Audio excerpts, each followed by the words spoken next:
this work? I think this works. I'm not very good at like setting up the camera. I think this is okay. Also, if I'm speaking quietly, it's because my boyfriend is sat in the other room, and normally I've only filmed here when he's not here, and even though he's very supportive and he doesn't really give a shit, I still feel a tiny bit embarrassed I'm talking to a camera. So we're gonna try and push through that today. But yeah, so today I'm gonna be taking you through all the books I read in January. So this is my January reading wrap up. So the first book that I read in 2024 was The Fifth Season by N.K. Jemisin.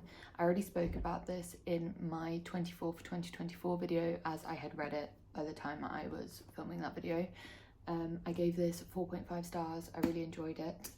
The other book that I also already spoke about in my 24th 2024 was one that I read on my Kindle, and that was Powerless by Lauren Roberts.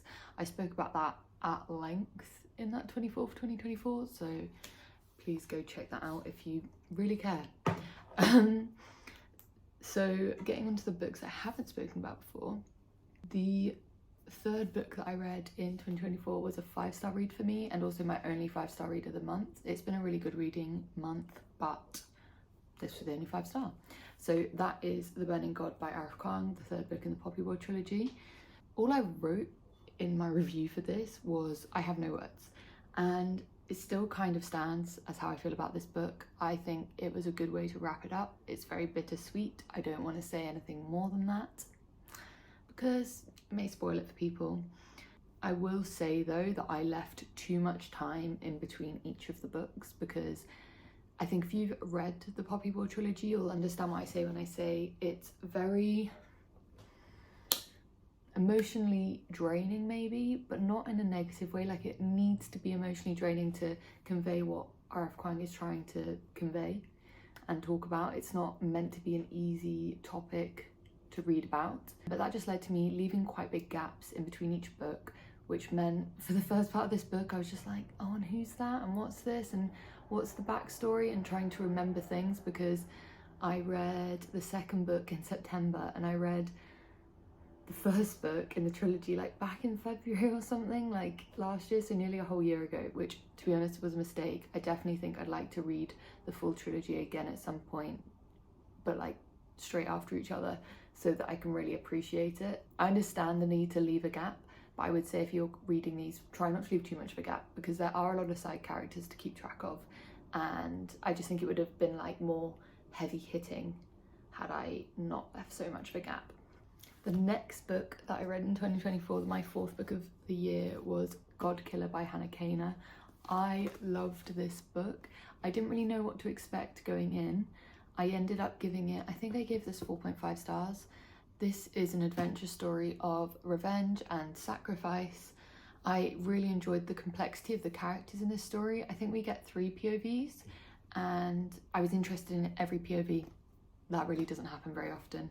Also, one of the characters, if you like Gideon the Ninth, one of the characters in this really reminded me of Gideon, just in her inner monologue and just her way she viewed the world.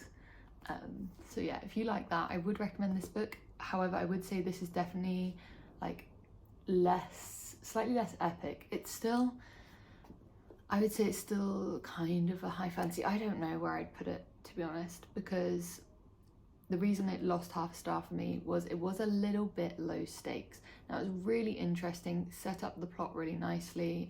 There's going to be more books. I think the next one is, it doesn't say when it's coming out. I think it's coming out soon. It's called Sunbringer.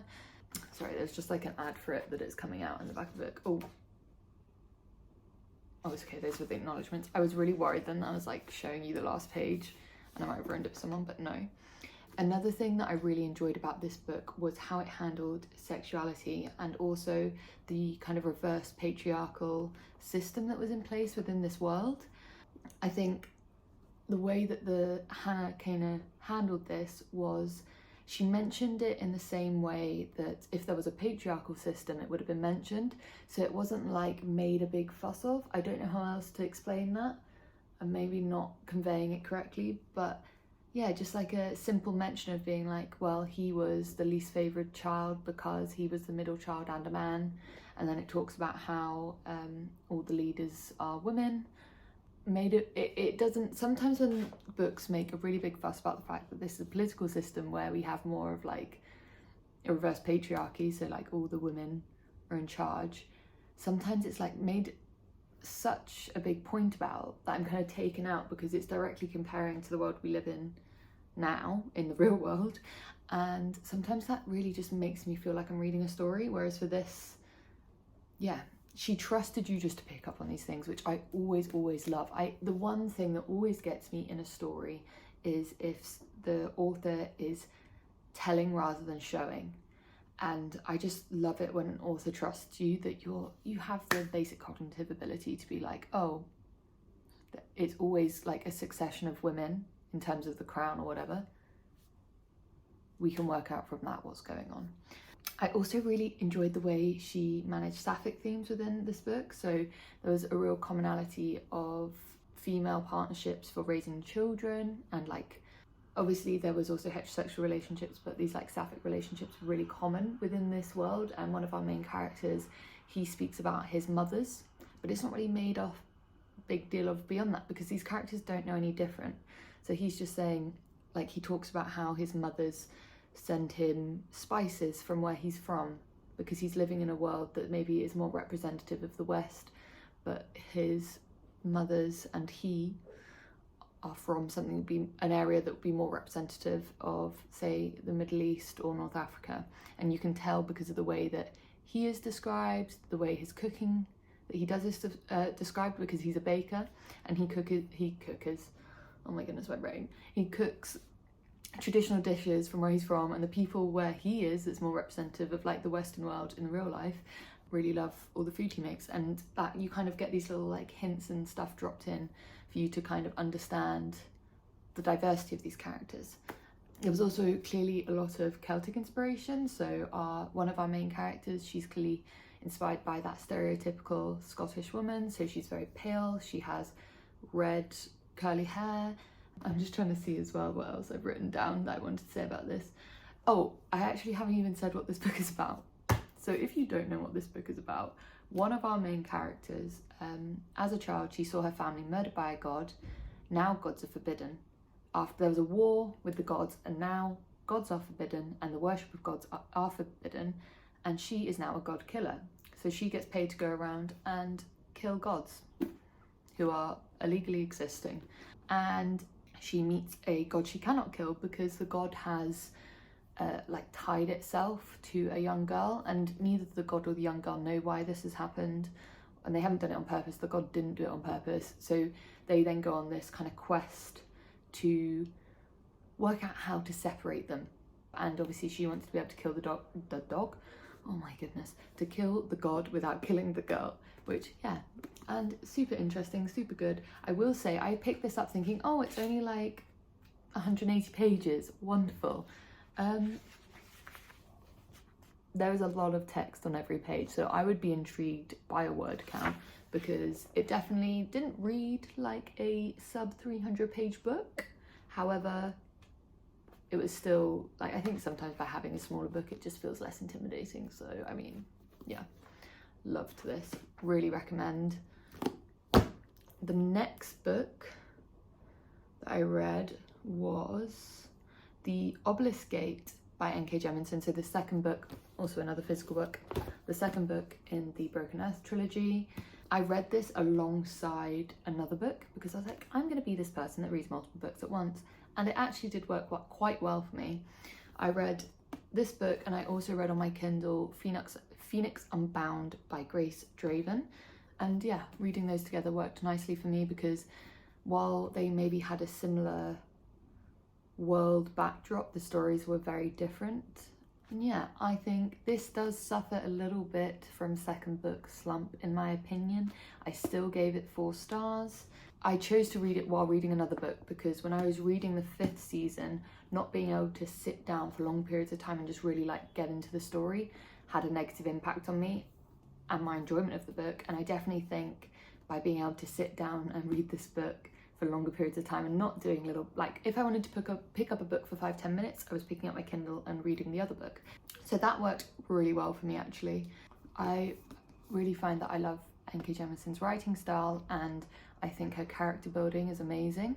In this story, the reason it lost a star for me was the plot just got a little bit lost on its way. And what I mean by that is we understand throughout this, well, we come to understand better what our main character's goal is. And it's still, I mean, it's still a little bit wishy-washy. I'm on the 3rd book now, I'm currently reading the 3rd book. And it's still a little bit wishy-washy in terms of like what exactly is going on. And that is something I have enjoyed about the books. I like being confused. I like having to work things out. However, in this book, our main character kind of worked out what her objective was going to be. And then she was like, guess we'll just see if that happens. And I didn't feel like there was any drive from the characters to build the plot. It was just felt very like we're hanging around waiting for things to happen. But I definitely still recommend this trilogy. Like, it's still really good. It's so well written. Her writing carried me through this story. I still gave it 4 stars, which is obviously a great rating for a book. But yeah, I just felt as though kind of the goal of the plot wasn't being pushed along, and the characters just kind of seemed to be like, I guess we'll just see how that goes, rather than being like, okay, I know this was what I need to achieve now. This is how I'm going to do it. And also we have this side POV that I don't want to say it is, because at the start of this book, if you know what the other POV in this book is, it will kind of spoil this book. So yeah, what I would say is this book is a character development book, and I'm really hoping that the final book is just going to tie it up all beautifully. Okay.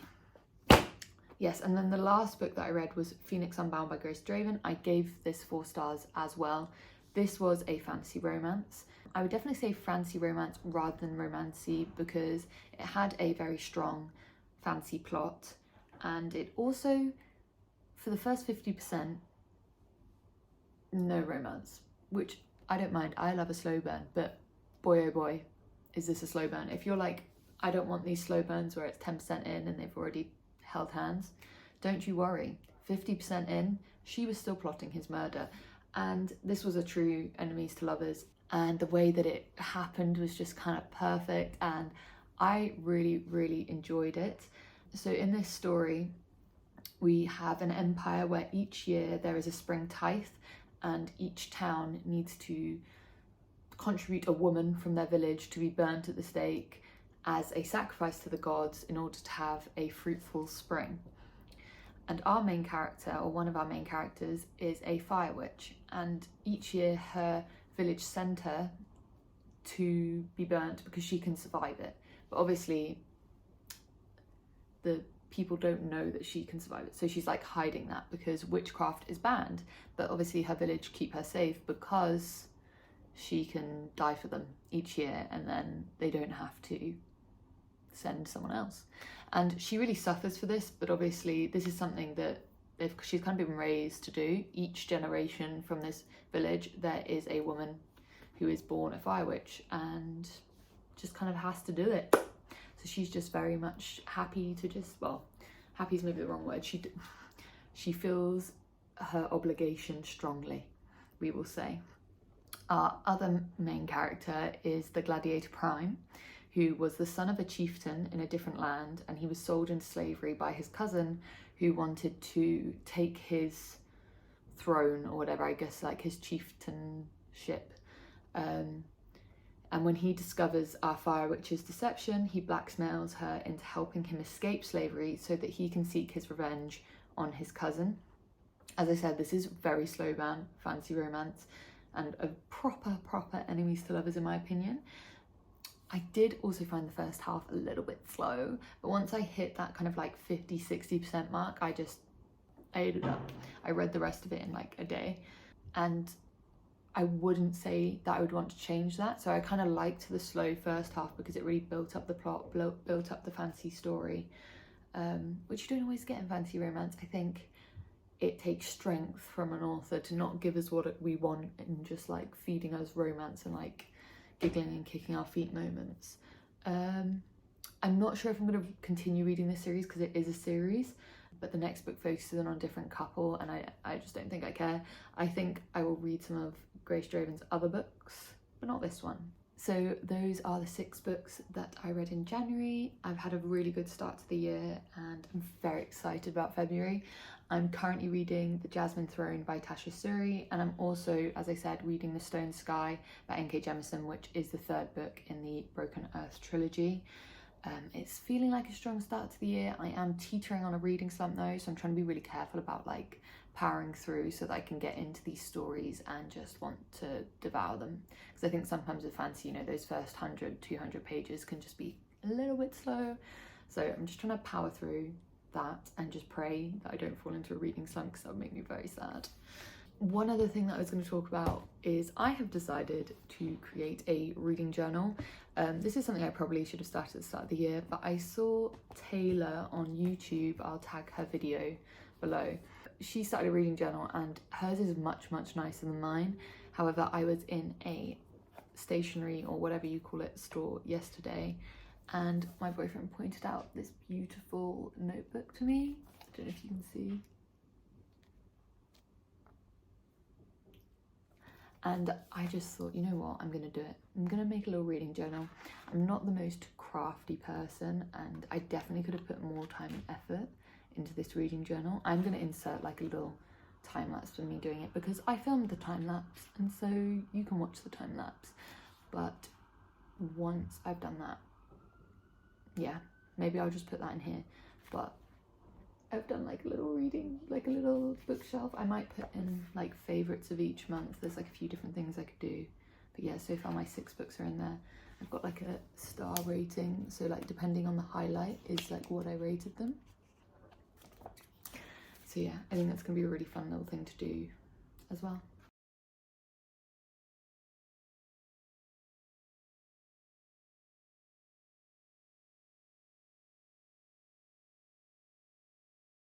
Thank you so much for taking the time to watch this video, and thank you to everyone who's been so supportive in the comments with encouraging me to keep doing this, and also for your recommendations.